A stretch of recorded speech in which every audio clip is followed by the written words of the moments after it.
Well, hello everyone and welcome to today's show. This could be a good one for you to watch. Now we're going to look to put in a thermal, right? Peerless Assassin 120. It's a dual tower or dual radiator cooler, air cooler with twin 120 fans. It's set up on the picture to do a double push. Although I don't know why you can't do a pull with it. Pulls are usually more effective.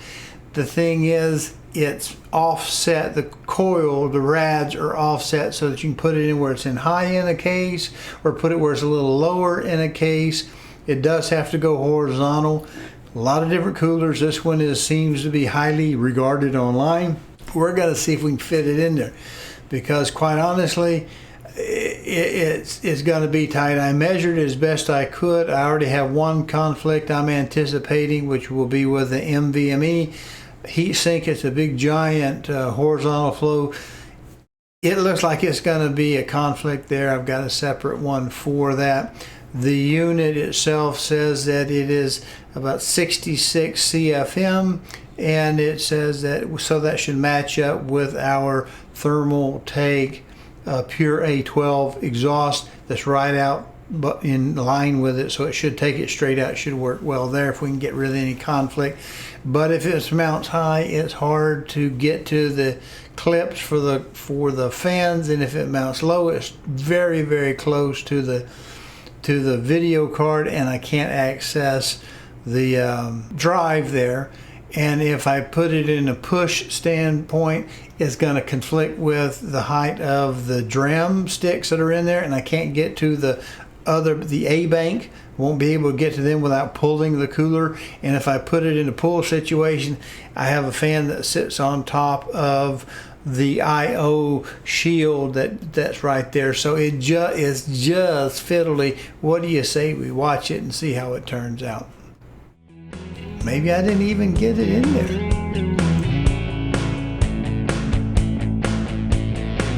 Here's an impromptu quickie. Now we've got the old guts, what were in this case, going in a different case because I have a roaster laptop that died. It works as the print server, so I've got to fix it.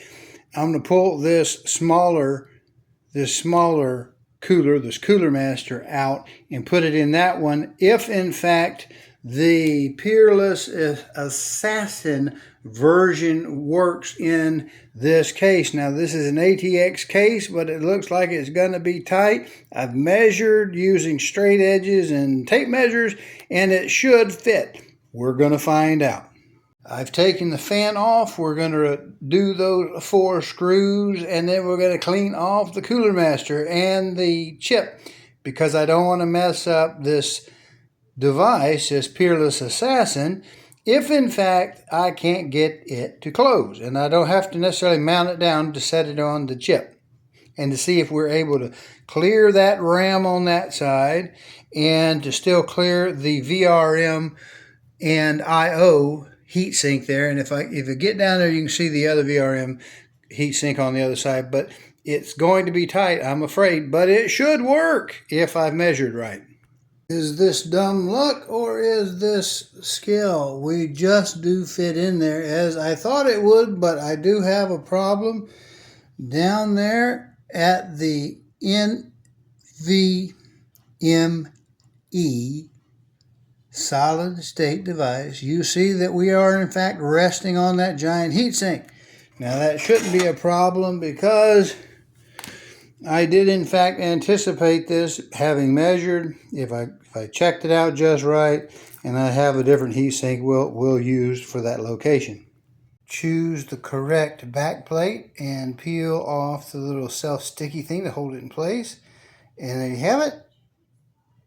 Select the right bag of screws and spacers and put them on over the little hips there, right there. It's AM4 and 5 and the older 1151 I had, and 1200 sockets. So you just put those into place. Now the only sketchy part is trying to get that center hole for the LGA 1700. Now it's decision time. This is offset. The two coils are offset. This is in the up position. But if I take it, if I can do this with my good hand, and I can turn it around and put it into position, and that makes it a lot easier to get the clips on that side. I guarantee you that, because I clear the edge of that, but it puts it awfully close to the graphics card, and it completely covers up the NVMe.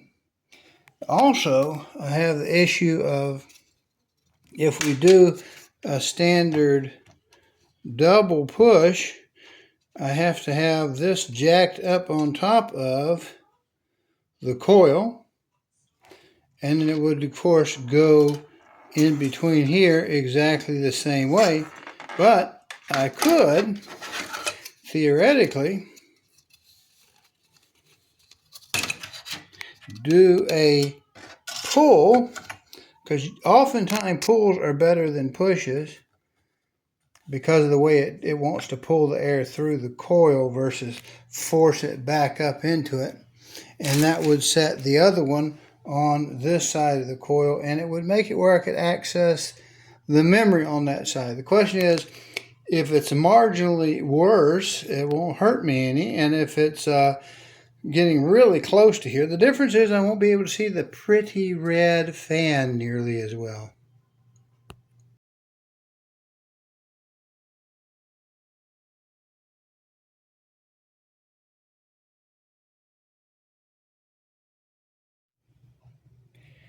It's in there, and I had it started to do it as a pull, as I mentioned.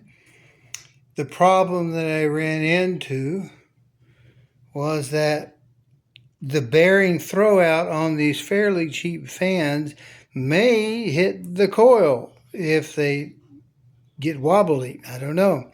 But if I put it on this other way, I would literally have to grind off a corner of the fan to get it high enough to keep it off of physically laying on that ram socket. And I'm just not comfortable with that. We're going to try it this way, see if we got to do something else. But we did have plenty of room down there to get to our NVMe,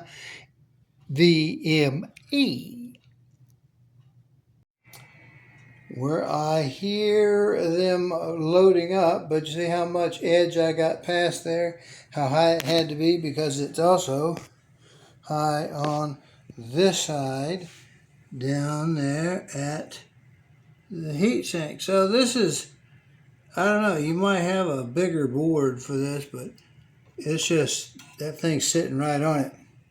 As you can see, at idle, we don't really have the thermal tank spinning that much. If we come around to this side, we've got the same thing, right? Because we don't really want to suck a bunch of dust in there if we don't have to.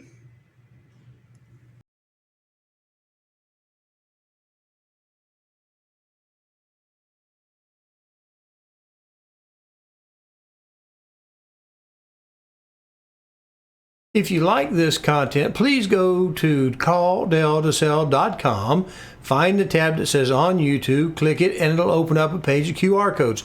There you can use a smartphone to scan and get to the YouTube page, or you can just mouse over and click it on a PC. There you'll be able to subscribe to this little button over here and click the notification bell so that YouTube will notify you. Thank you. All right, well, let's see how the Peerless Assassin does on the 12700K. It is cranked up a little bit. Long duration is set at 140 watts. Short duration is set at the new Intel BIOS requirements. And we're getting ready to hit the button, and we'll watch to see how it does in a real world example. Now we could do Cinebench. Cinebench works okay. Do get a few hits over the full process of Cinebench 24 of 80s. I got core 8 is a hot one. I may look at undervolting that particular one core if I can do that. But let's see how it does on an actual 30-minute render.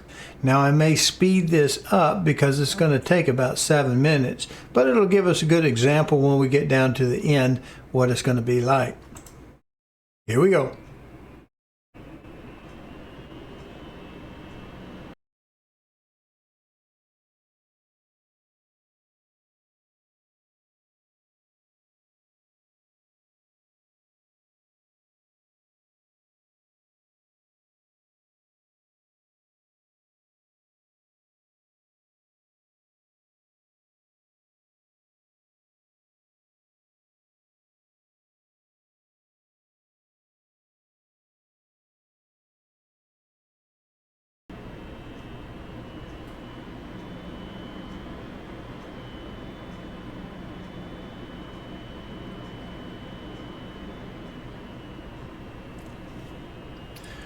Okay, there we are. We are closing down.